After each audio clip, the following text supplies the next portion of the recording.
I've debated hundreds of people about the shape of the Earth, evolution, the Big Bang, young Earth creationism, and more.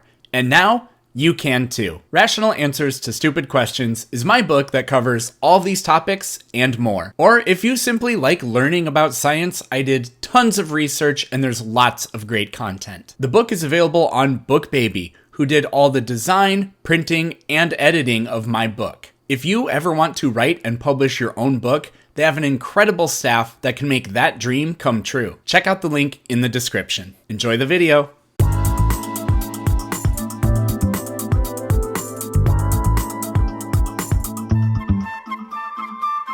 I guess like the reason I'm Christian is it kind of gives you something to hold on to, and it's like a tool. It's like how you use it. Like there's people that start cults, there's people that murder a bunch of people, there's people that have used every religion to do violence and to do evil. And I just think it's about how you use it and trying to help others, and it gives you something to hold on to when times get really bad.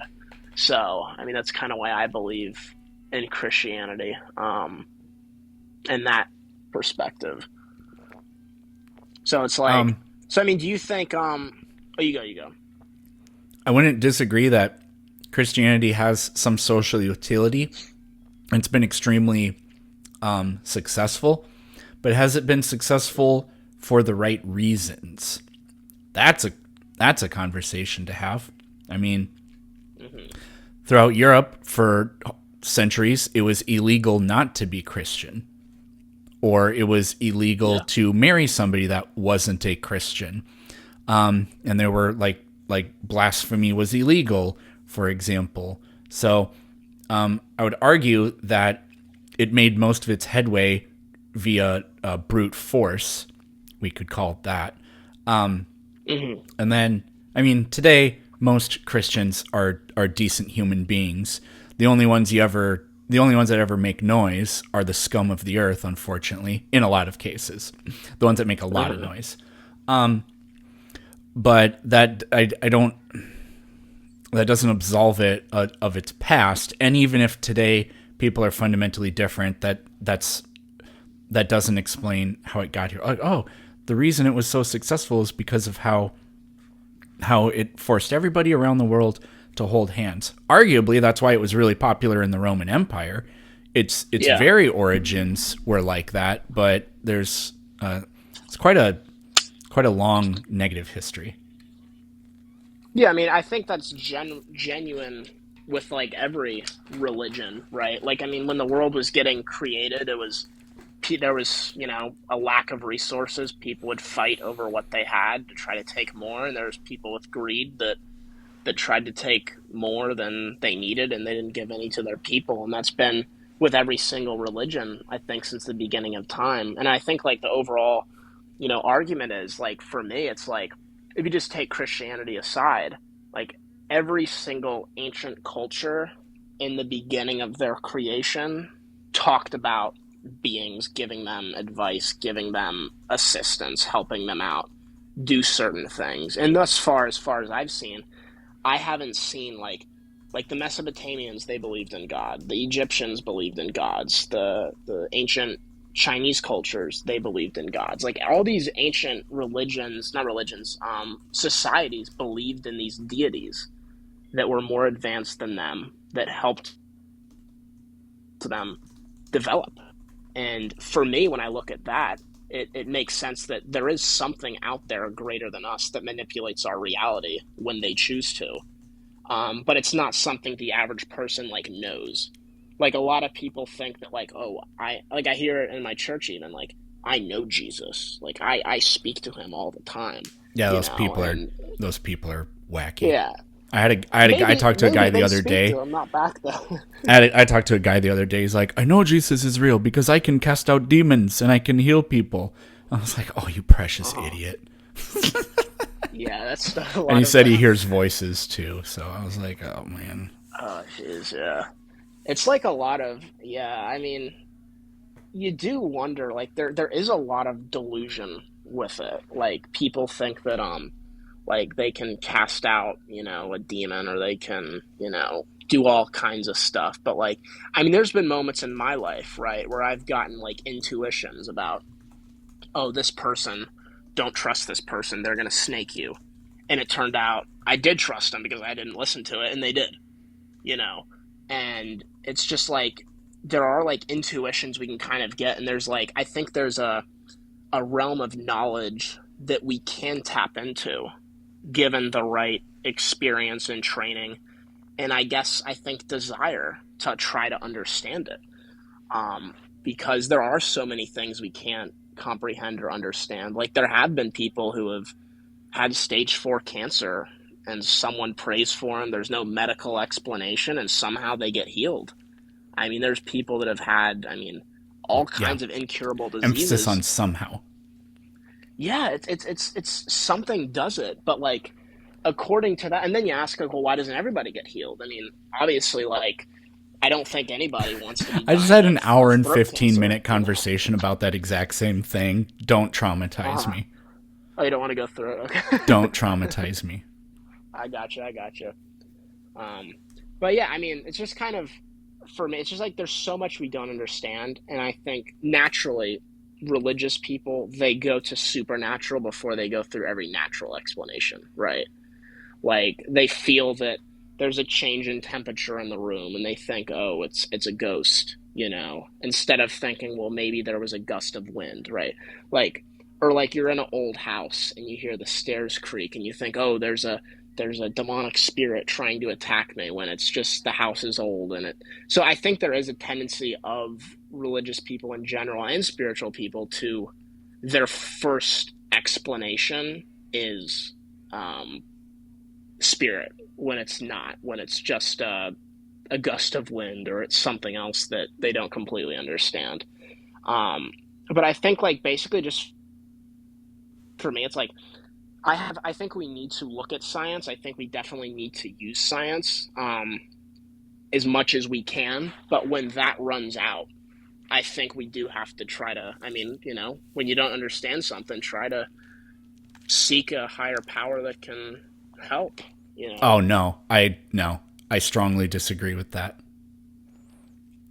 why do you disagree with that? Because then you're putting it, then you are taking the deliberate, calculated approach of we aren't going to do anything.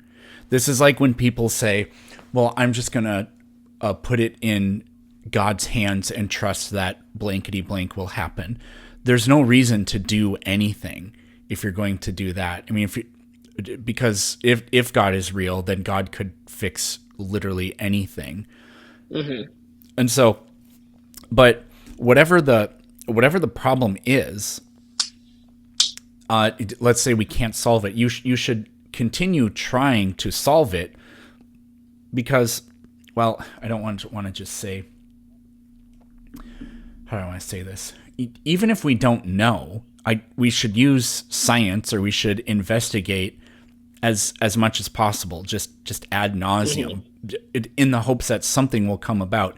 If you just say we're gonna say it's this other thing, the biggest problem with that is that other thing will won't have an explanation. I don't mean you won't be able to explain where God comes from or something like that, but how God even did this thing, right? And then you're never going to learn anything more about it. And I think that this was the attitude that people had for literally millennia. Because think about all Hmm. this stuff people used to do that we think is just absolutely kooky today. They would do dances to try to hope that it would rain.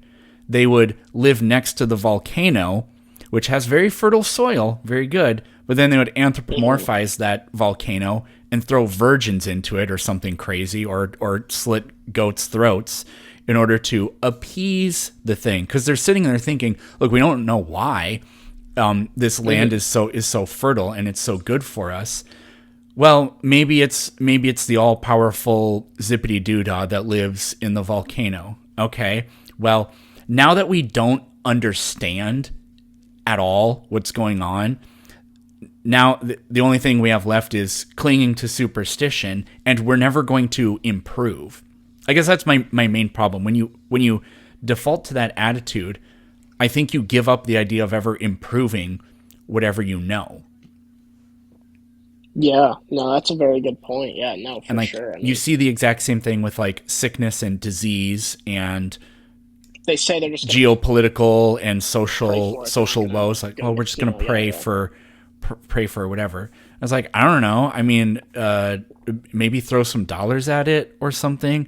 Maybe, stuff like that. I I understand that attitude is comforting and it helps bring people together, so on and so forth. But if we all really believed that, then we wouldn't do anything. And people really did believe that for a long time, and we didn't really do anything for a long time. Hmm.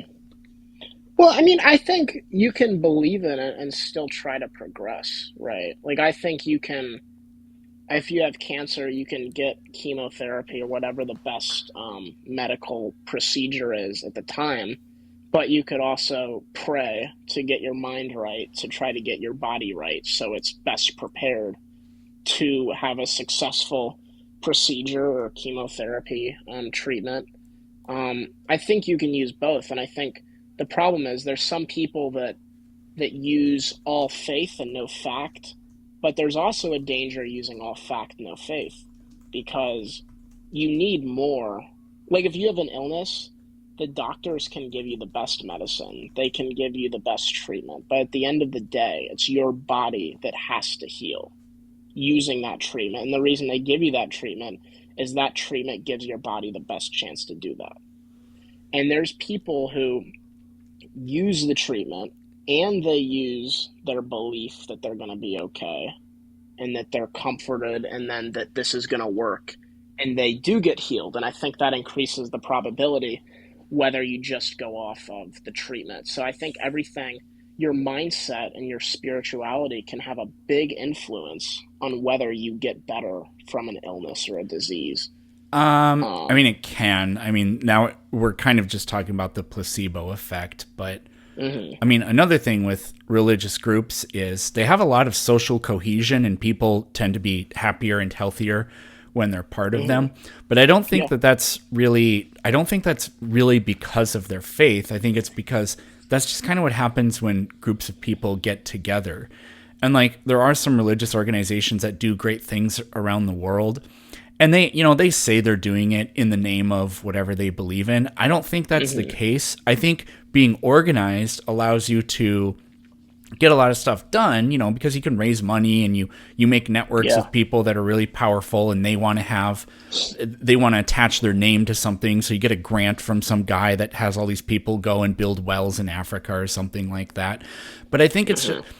I think good people do good things because they want to do those good things, and bad people do bad things because they just want to do bad things. Like when people Mhm. say Christianity ended slavery, I find that to just be so incredibly stupid because in the United States, Christianity lost a war to preserve slavery. They were called the Confederacy, right? Mhm. So I don't make the argument, even though you could, that Christianity lost a war to preserve slavery. I think abolitionists abolished slavery. Virtually all of them were Christian because everybody was Christian. So, like, there wasn't anything else that even would have happened. Or it couldn't have happened by anybody else. So that's it's cute, but it's just a coinkydink, I think, for that, right? So Mhm. yeah, I don't think that the faith necessarily is even useful. I think tangentially, good things happen. It's like like I don't believe in luck, but there are some people that appear to be way luckier than others, right? Yeah. But it's not really luck because like when I think of like all the people I knew in college, the people that didn't party and didn't drink all the time and stuff like that, they were extremely successful and they were very happy. And the people I know that did that, there were lots of broken relationships and just dumb stuff would always happen. And it's like, yeah, do you know why? Like Yeah. you're unlucky for these reasons. Like for example, alcohol, it keeps ruining your life and you keep doing it, right? But even if like I don't know, you can just end up in a situation where you've put yourself in a place where all these people that do this kind of thing congregate, and through not actually no fault of your own, circumstances happen and you end up in this position where you're like, oh, well, fuck, bad luck on me, right? Well, kind of, sort of, but not really. There are certain things that increase or decrease your likelihood to experience X, Y, or Z. That's Absolutely. not actually luck, although it is the closest thing to real luck or bad luck. Yeah, I mean, a ton of it's decisions. I mean, like, obviously, it's like probability. Like, we can study statistics. Like, if somebody doesn't graduate high school, they don't get into a career field that pays money, and they have kids before they're, 18, the chance of them being a millionaire is much smaller than someone who went to college and got a degree in cybersecurity, and waited to have kids till they were 25, 30.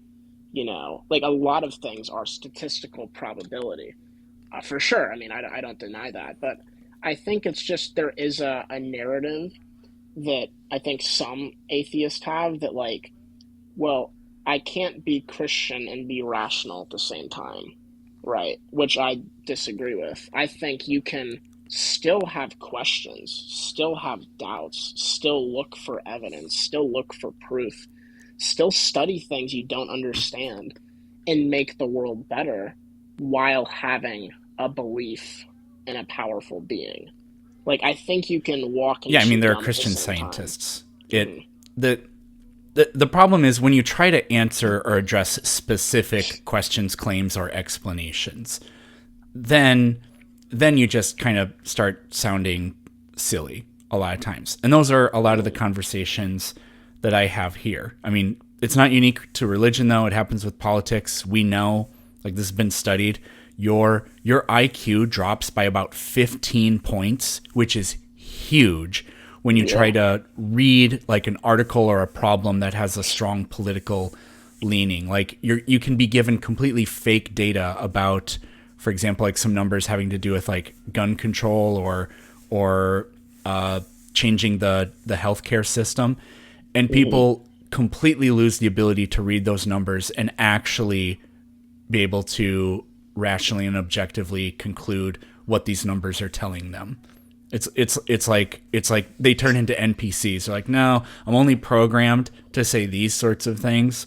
So numbers be damned. I can't. And it's fascinating and tragic. Yeah. No, But it's so true. It's like people, they have a worldview based on their experiences and what they've seen. And when you give them something that challenges that, like a statistic or a study, they automatically deny it. But if you give that same right. person, like I put it, for instance, like, if you go up to, like, a random Republican, let's say, and say, we have strong proof that Joe Biden has committed multiple felonies. Do you believe this? And they'll be like, oh yeah, without seeing the proof. But if you say with Trump or with any other Republican, they're gonna be like, well, where's your sources? How do you have proof of that? And it's the same way. Where'd you hear that from? CNN?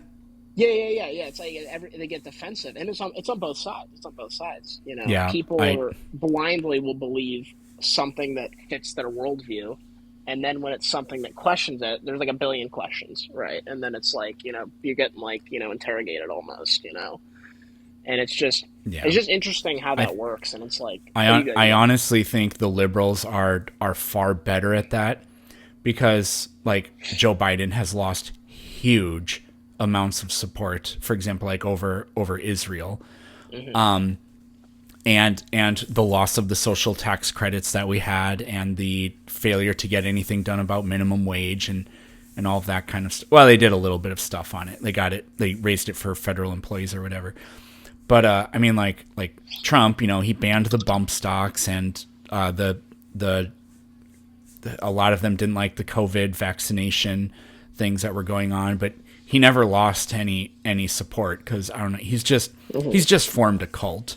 So yeah, good on him. I mean, he's lied so much that he's made him out to be the only person that even can be trusted, because and the numbers bear this out too, because I don't know if you saw this poll, but they asked like the evangelicals or whatever, who do you trust the most?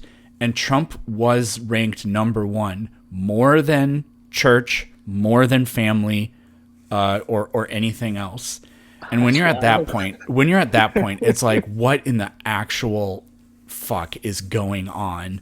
That's just insane. That's Did that crazy. guy just say lied about what though? Are you kidding me? He forced the National Weather Service to redraw the hurricane map because he took his Sharpie and drew it incorrectly and wouldn't allow them to actually say where the hurricane went. That's just one example of thousands.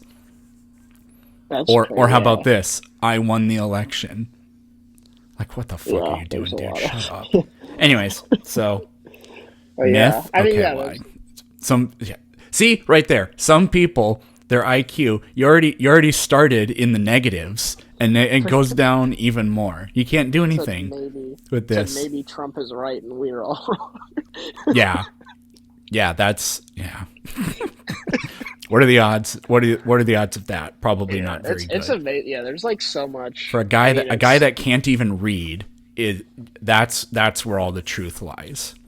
Ugh. it's a crazy world. Yeah, there's a lot going on. Yeah, but yeah, I mean, I just like yeah, for me, I mean, definitely give me a lot to think about. You know, it's there's just a lot of things going on. You know, in the world that is tough to understand. You know, but I think the best thing is for everyone to just try to keep an open mind with everything and try to talk to people and have a rational calm conversation because it's so rare in times like this where everything's so political and so tense to actually be able to just communicate freely and question others and also have your own worldview questioned. So I think it's really important to do stuff like this. You definitely gave me a lot to think about, so I appreciate it.